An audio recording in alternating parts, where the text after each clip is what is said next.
आज हम डिस्कस करेंगे एंगुलर मैग्नीफिकेशन और साथ साथ हम डिस्कस करेंगे सिंपल माइक्रोस्कोप को। बेटा ये आपके पास बोर्ड में इंक्लूड तो है नहीं, ठीक है, लेकिन फिर भी क्या हमने इसको स्टडी करना पड़ेगा, क्योंकि जो हम कंपाउंड माइक्रोस्कोप स्टडी करेंगे उसमें ही आपके पास जो है टॉपिक मौजूद है और उसमें इसके कुछ जो है क्या कहते हैं कुछ चीज़ें जो कि सिंपल माइक्रोस्कोप की है कंपाउंड माइक्रोस्कोप के अंदर यूज़ की जाएगी। तो आज हम स्टार्ट करेंगे टॉपिक, वो है एंगुलर मैग्नीफिकेशन। लेकिन एंगुलर मैग्नीफिकेशन समझने से पहले हमने कुछ बातें समझना पड़ेगी। वो क्या है, आपके पास यहाँ पर ऑलरेडी बोर्ड पे रिटन है विजुअल एंगल, कुछ हेडिंग्स हैं, angular magnification, magnifying glass, simple microscope और एक और है जिसको हम कहते हैं subtended angle, I think so, sorry उसको हम कहते हैं डिस्टेंट विजन। ठीक है, वो क्या है हम डिस्कस करते हैं। एक तो ये स्टूडेंट्स बार बार आ रहे हैं,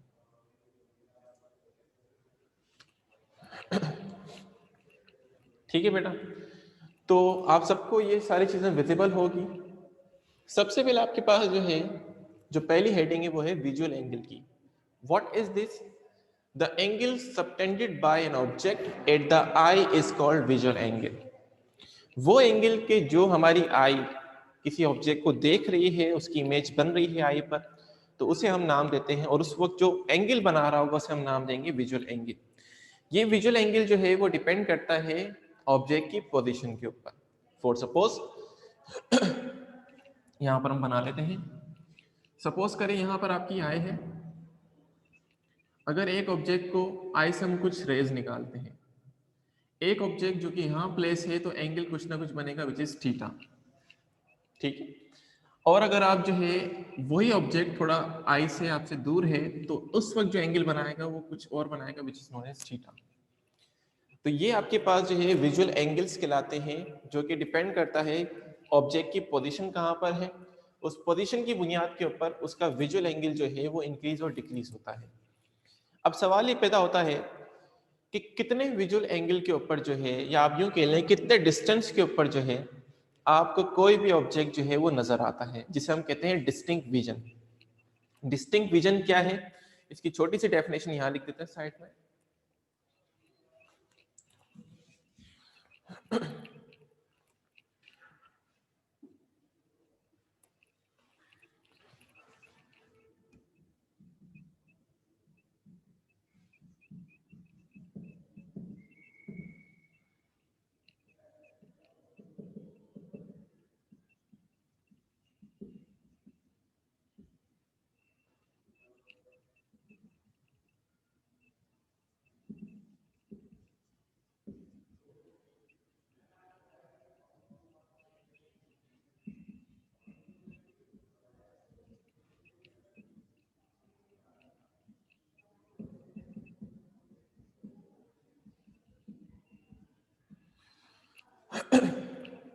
According to the definition, distinct vision can be defined as the minimum distance which can an object can be seen clearly to the eye is called distinct vision. वो मिनिमम डिस्टेंस जिसकी मदद से आप किसी भी object को clearly देख सकते हैं उसे हम नाम देते हैं डिस्टिंक्ट विजन। और एक्सपेरिमेंट से, रिसर्च से हमें पता चला है कि ह्यूमन आई को किसी भी ऑब्जेक्ट को क्लियरली देखने के लिए जो डिस्टिंक्ट विजन रिक्वायर्ड होता है वो कितना होता है, 25 सेंटीमीटर। ठीक है बेटा, ये बात याद रखिएगा। शायद मैंने क्लास में भी डिस्कस किया था इस चीज को, कि अगर लेट सपोज इस मार्कर को अगर आप देख रहे हैं क्लियरली, वो आपको कैसे पता चलेगा क्लियरली, कैसे देख रहे हैं। सपोज करें ये मार्कर आप जो है इसको अपने करीब लेके आए, जब अपने करीब लेके आएंगे तो आपको फील होगा आपकी आई के अंदर, या जो आई के अंदर जो इमेज बन रही है उसके अंदर ब्लडनेस स्टार्ट हो जाएगी। लेट सपोज आप ये चीज अपने पास भी एक्सपेरिमेंट करके देख सकते हैं। तो उसमें जहां ब्लडनेस आएगी और उसको फिर आप दूर ले जाएं, आपको जब फील होगा कि हाँ इस डिस्टेंस के ऊपर जो है मुझे ये ऑब्जेक्ट बिल्कुल एग्जैक्टली क्लियर नजर आ रहा है, तो इसको आप नाम देंगे, ये जो डिस्टेंस होगा यहाँ से लेके हमारी आई तक का, इसको हम नाम देंगे डिस्टिंक्ट विजन का। ठीक है, ये बात याद रखिएगा ह्यूमन आई के लिए, कि ह्यूमन आई हमारे जो है कितने डिस्टेंस के ऊपर क्लियरली देख सकता है, तो वो कितना होगा, 25 सेंटीमीटर होगा। ठीक है बेटा, आगे मूव करते हैं। विजुअल एंगल पे आपको बता दिया गया है कि किसी ऑब्जेक्ट को आप देखें, उस देखने के लिए आपको जो एंगल बनाना पड़ेगा, लेट्स सपोज अगर मेरे सामने ये दरवाजा मौजूद है, इस दरवाजे को मैं सर्टेन, अगर मैं दरवाजे की जो है टॉप को देखना चाहता हूं, तो मुझे मेरी आई और इस टॉप तक जो एंगल बनेगा वो कुछ ना कुछ बनेगा। लेकिन अगर मेरे सामने एक बिल्डिंग है, तो बिल्डिंग को मुझे जो है थोड़ा ऊपर नजर करके देखना पड़ेगा और एंगल भी इसके कोरस्पॉन्ड वो जो है इंक्रीज होगा। तो विजुअल एंगल जो है वो डिपेंड करता है ऑब्जेक्ट की हाइट के ऊपर भी, एज वेल एज वो डिपेंड करता है उसकी पोजीशन के ऊपर भी। ठीक है, लेकिन यूजुअली हम जो इसका जो फैक्टर मानते हैं वो ऑब्जेक्ट की हाइट नहीं बल्कि उसका जो है पोजीशन मानते हैं। ये दोनों बातें क्लियर है बेटा, विजुअल एंगल और distinct vision? Let me know.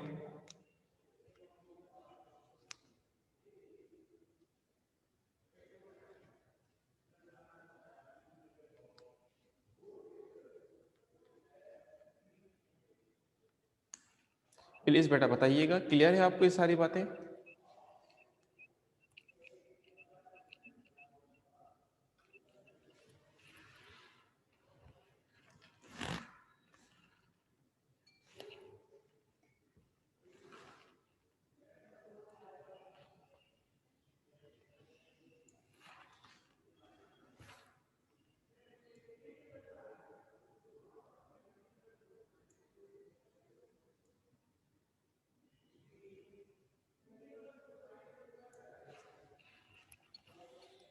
जी, सवाल किया है किसी ने?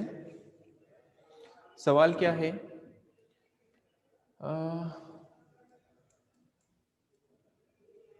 Sir how visual angle depends on position. बेटा बहुत इजी है ना, देखें सपोज करें, इसको कहाँ बनाए, देखिए अगर मैं कहता हूं कि आपकी आई यहां पर है और एक ऑब्जेक्ट आपके पास यहां मौजूद है, ठीक है, तो इसकी टिप से हम एक रे निकालेंगे जो आपकी आई की तरफ जाएगी। हम कहेंगे एंगल कितना बन रहा है, यहाँ पे थीटा बन रहा है, और लेट सपोज करें वो कुछ ना कुछ एंगल होगा वहां पर। लेकिन अगर इसी ऑब्जेक्ट को आप यहां रखते हैं, तो आपको क्या लगता है कि अब एंगल इंक्रीज हो गया या डिक्रीज हो गया? अगर आप एक चीज नोट करें, जैसे आपकी बुक में भी एग्जाम्पल है कि ये आपके पास जो है सेम एक फिगर है आपकी बुक में, एक ऑब्जेक्ट को जो है दो अलग अलग पोजीशन पे रखा गया है। तो आप अगर एक चीज नोट करें, तो ऑब्जेक्ट की हाइट बिल्कुल सेम है और जो एंगल बन रहे हैं यहाँ पर वो डिफरेंट है। तो हम कहेंगे कि इनका विजुअल एंगल जो है वो डिपेंड करता है उनकी पोजीशन के ऊपर। क्लियर है बेटा?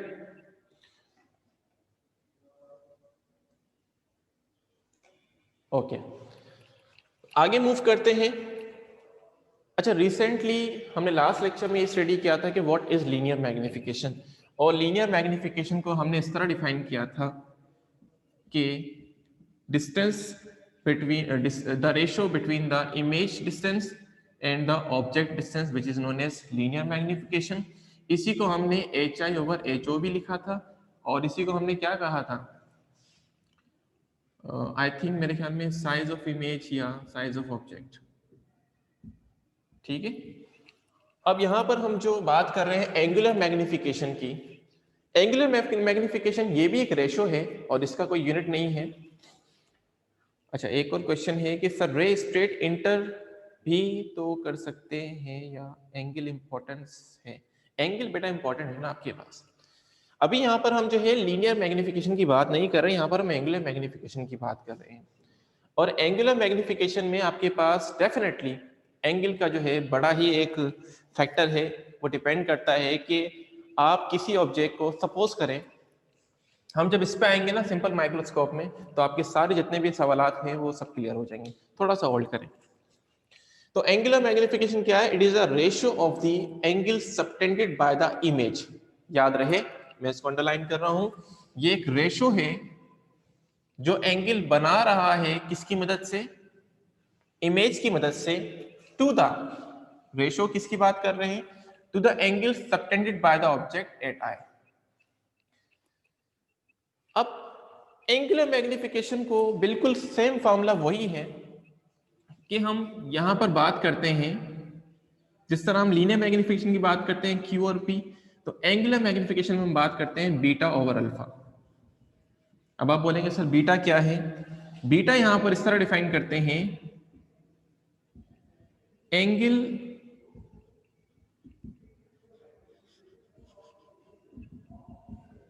सबटेंडेड बाय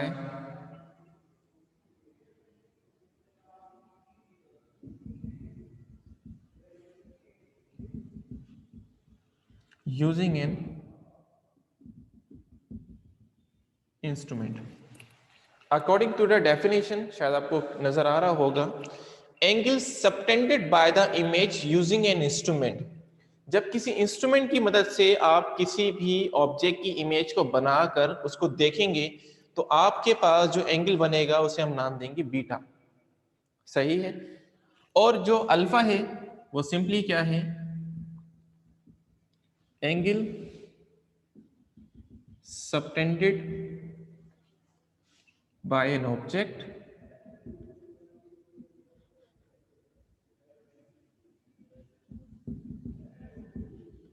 विदाउट एन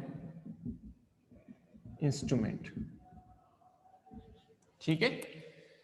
हमने एक चीज नोट की है कि अगर आपके पास एक ऑब्जेक्ट है, आप उसको देख रहे हैं अपनी आई से, तो अपनी आई से आप उसको देखेंगे तो कुछ ना कुछ एंगल बनेगा विच इज थीटा।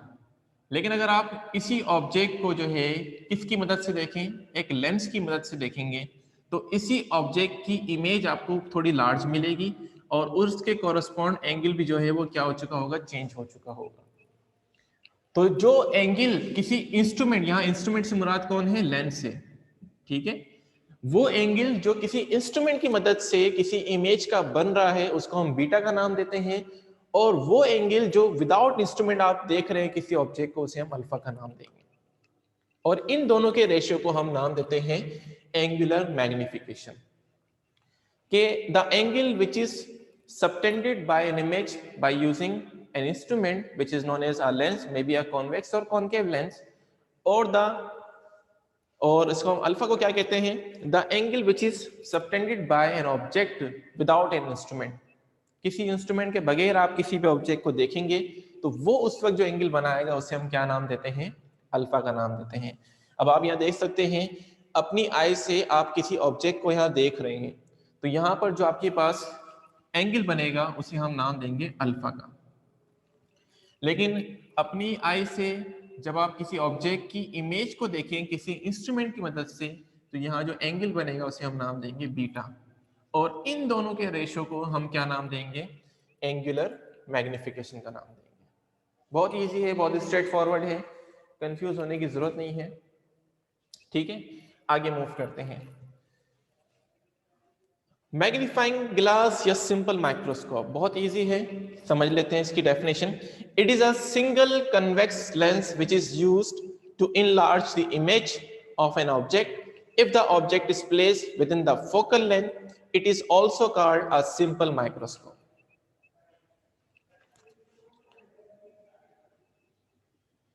अच्छा, क्या कहा आपने सर? अल्फा की एग्जांपल सिर्फ आई होगी?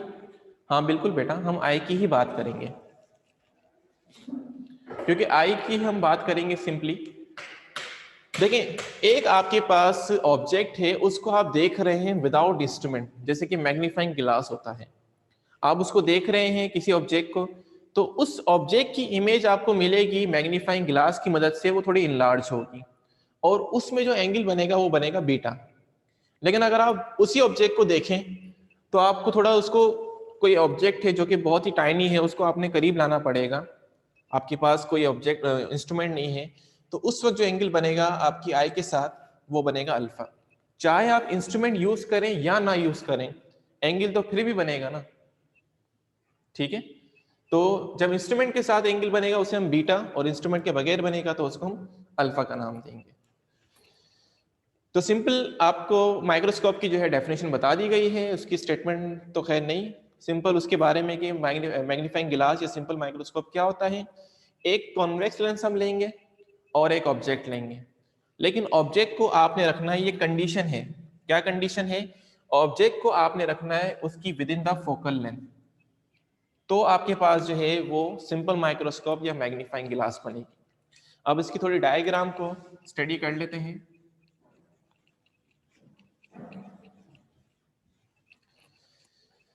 देखें बेटा, ये एक मैग्नीफाइंग कन्वेक्स लेंस है, दिस इज ऑप्टिकल सेंटर और ये लेंस का मिड है। इस लाइन को हम नाम देते हैं, जो कि हमने पहले कई बार स्टडी किया, जिसको हम कहते हैं प्रिंसिपल एक्सिस का नाम देते हैं। ठीक है, एक ऑब्जेक्ट जिसको हम HO से इंडिकेट कर रहे हैं उसको हमने रखा है विद इन द फोकल। ये आप देख सकते हैं, this is focus, this is focus, और इनके दरमियान जो कि डिस्टेंस होता है उसको हम कहते हैं फोकल लेंथ। और फोकल लेंथ कितनी है आपके पास, उसको हम F से इंडिकेट करते हैं, वो यहाँ बताया नहीं गया। तो ऑब्जेक्ट को आपने प्लेस किया, जो कि रेट से आप देख सकते हैं, वो हमने with in the focal length place किया है। ठीक है, और आगे हम जो है एक कन्वेक्स लेंस यूज कर लेते हैं। आपको शायद याद हो, हमने एक कंडीशन पढ़ी थी, और ये ओनली एक ही कंडीशन है सिर्फ। वो कंडीशन क्या है? वो कंडीशन ये है कि आप किसी ऑब्जेक्ट को जब उसके with in the focal length convex lens use करते हुए प्लेस करेंगे, तो ऑब्जेक्ट की जो इमेज मिलेगी वो उसी साइड मिलेगी, और हम कहते हैं उस इमेज को क्या, वर्चुअल इमेज का नाम देते हैं। तो चूंकि हम जानते हैं इस ऑब्जेक्ट की इमेज हमने बनानी है, हम यहाँ से दो रेज जो है वो पास करेंगे। पहली उसके पैरेलल होगी प्रिंसिपल एक्सिस के, दूसरी लेंस के सेंटर से पास होगी। ठीक है, जो लेंस के सेंटर से पास होगी उसमें कोई रेफ्रेक्शन नहीं होगा, लेकिन जो पैरेलल थी उसमें रेफ्रेक्शन होगा, इस तरह के वो उसके पास होगी पहले फोकस से। अब चूंकि हम देख सकते हैं कि यहाँ पर जो इनके दरमियान जो डिस्टेंस है वो थोड़ा कम है, देन लार्ज है, देन लार्ज है, और आगे आगे आगे हम जानते हैं कि आगे जाके कहीं मीट नहीं करेंगी। तो हम इसको एक्स्ट्रा प्लॉट करेंगे बैकवर्ड, और हम देखते हैं कि उसकी इमेज कहाँ मिलती है, सेम साइड पे मिलेंगे, और हम कहेंगे कि इस इमेज को हम क्या नाम देंगे, वर्चुअल इमेज। ठीक है बेटा, वर्चुअल इमेज का नाम देंगे। अब इसकी थोड़ी हम लेबलिंग कर लेते हैं। ऑब्जेक्ट को आपने प्लेस कहाँ किया है, with in the focal length. Lens के सेंटर से लेके ऑब्जेक्ट तक के डिस्टेंस को हम P से इंडिकेट करते हैं, which is known as object distance. Image जहां बन रही है उसको हम नाम देते हैं क्या, Q। लेकिन ये Q जो है उसको हम रिप्लेस कर रहे हैं किससे, D से। What is D? D यहां पर क्या कहलाता है, डिस्टिंक्ट विजन, क्योंकि आप इसको क्लियरली देख सकते हैं ना बेटा। तो ये आपके पास जो Q है उसको आप रिप्लेस कर रहे हैं D से। ठीक है, अब according to the angular magnification, angular magnification का फॉर्मूला क्या है, बीटा ओवर अल्फा। हम बीटा कैलकुलेट करेंगे tan बीटा और tan अल्फा। अब आप बोलेंगे सर tan क्यों यूज कर रहे हैं यहाँ पर, क्योंकि हमारे पास अगर देखा जाए ये एक ट्राइंगल बन रही है, दिस वन, ये ऑब्जेक्ट है, ये हाइपोटेनियस है, ये बेस है। बेस कितना है P, हाइट कितनी है HO, और इसको हम जो है हाइपोटेनियस, तो ये जो एंगल बनेगा इस एंगल को आप काउंट कर सकते हैं। ठीक है, इसीलिए चूंकि आपके पास परपेंडिकुलर और बेस गिवन है, हम tan यूज कर रहे हैं। बीटा कैलकुलेट करने के लिए आप यूज करेंगे tan बीटा, और अल्फा कैलकुलेट करने के लिए आप यूज करेंगे tan अल्फा। अब सपोज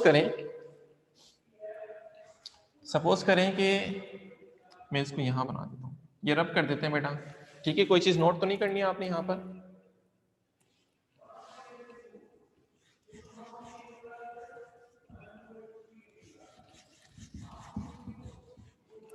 अब सपोज करें आपके पास कोई इंस्ट्रूमेंट नहीं है, यहां पर आपके पास आई है, और एक ऑब्जेक्ट को आपने यहां प्लेस कर दिया, और यहां पर कुछ ना कुछ आपने एक रेट जो है ना वो पास की, और यहां जो एंगल बनेगा वो बनेगा अल्फा।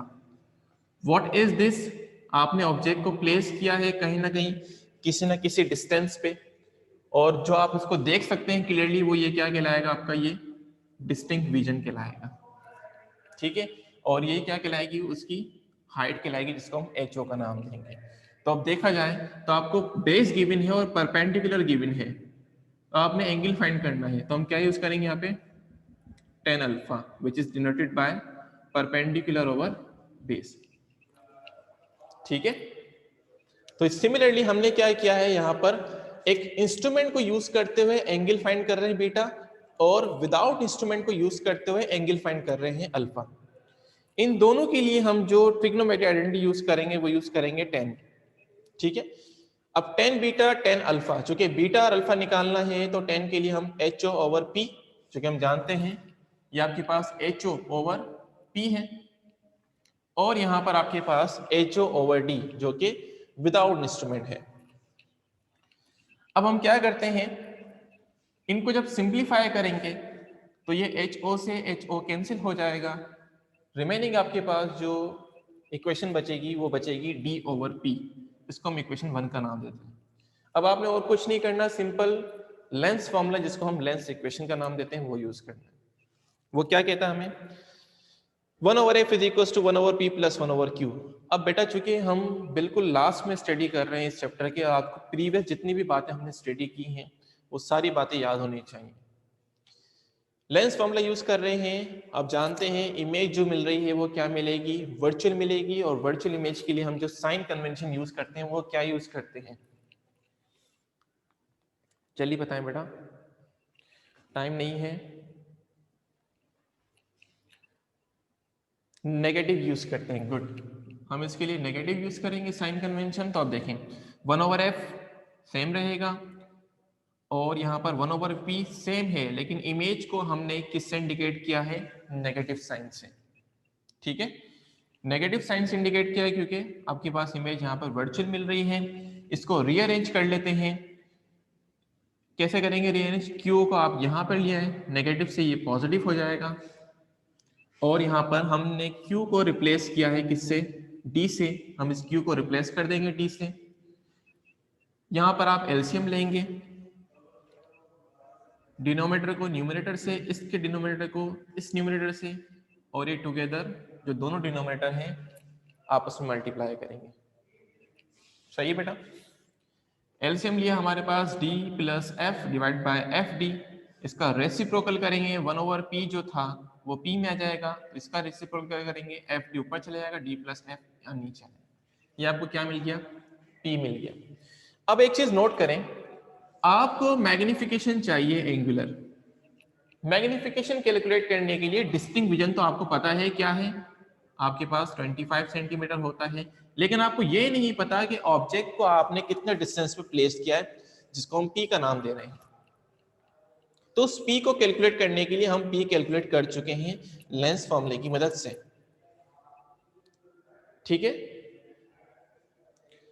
हम Q को D से प्लेस क्यों कर रहे हैं, क्योंकि बेटा हमारे पास जो इमेज मिलेगी ना वो आपको इमेज क्लियरली उसी वक्त नजर आएगी जब आप उसको डिस्टिंक्ट विजन के इक्वल लेंगे। और हम ये डिस्कस कर चुके हैं कि इमेज आप उसको, जैसे अगर आप एक चीज नोट करें, मैंने आपको कहा था कि शायद क्लास में आपसे एक्सपेरिमेंट भी करवाया था, आपके पास ये बुक मौजूद है, आप उस बुक को यहीं पे क्यों स्टडी करते हैं, आपकी इमेज आपको यहीं पे क्यों नजर आती है। अगर आप उसको उसके करीब लेके आएंगे तो आपको पता चलेगा कि ये जो भी टेक्स्ट लिखा हुआ है, जो कंटेंट लिखा हुआ है, वो ब्लर होना स्टार्ट हो जाएगा, और जब वो ब्लर होगा तो आप उसको क्लियरली नहीं देख सकते। तो मुझे इस ऑब्जेक्ट की इमेज यहाँ पे नजर आएगी जिसको मैं कहूँगा डिस्टिंक्ट विजन, और ये कितना होगा, 25 सेंटीमीटर होगा। यानी ये चीज आपके लिए क्या है, ये चीज आपके लिए नॉन क्वांटिटी है, लेकिन आपने किसी इंस्ट्रूमेंट को यूज करके ऑब्जेक्ट की इमेज को देखना है कि कहां पर बनेगी, और जहां पर भी इमेज बनेगी वो उसकी क्या बनेगी, क्लियरली इमेज बनेगी, क्या आप उसको इजीली देख सकते हैं, और वो कितना होगा, वो डिस्टिंक्ट विजन के इक्वल ही होगा। इसलिए जो इमेज है उसको हम डिस्टिंक्ट विजन के नाम दे रहे हैं। जबकि P आपके पास क्या है, वो अननोन क्वांटिटी है, और उसको आपने जो है वो देखना है, उसको आपने कैलकुलेट करना है, और P हम कैलकुलेट कर चुके हैं। अब इस मैग्निफिकेशन के फॉर्मूले में जो कि हमने इसकी मदद से सिंप्लीफाई किया था D ओवर P, हम यहाँ पर D तो ऑलरेडी हम जानते हैं, जबकि P नहीं जानते, इस P की वैल्यू को यहां से यहां सब्स्टिट्यूट कर देंगे, सब्स्टिट्यूट करेंगे, कहाँ गया, क्योंकि हम जानते हैं D ओवर P ये मैग्निफिकेशन का फॉर्मूला था, P की जगह पे हमने वैल्यू सब्स्टिट्यूट कर दी, रेसिप्रोकल करेंगे, D प्लस एफ ऊपर चला जाएगा न्यूमरेटर में, D से D कैंसिल हो जाएगा, सिंप्लीफाई करेंगे अगर आप इसको तो D plus F divide by F, और आपके पास फाइनल इक्वेशन ये आ जाएगी जो कि शो करता है सिंपल माइक्रोस्कोप की मैग्निफिकेशन को। 1 प्लस डी ओवर एफ किस तरह आया बता देते हैं आपको। चूंकि हमने d को डिवाइड करना है f से और f को डिवाइड करना है f से यहाँ f कैंसिल हो जाएगा, रिमेनिंग जो आपके पास इक्वेशन बनेगी वो बचेगी d ओवर f प्लस के 1 को पहले लिख दें, इससे कोई इश्यू नहीं है। तो d ओवर f आपके पास मैग्निफिकेशन आ जाती है किसकी,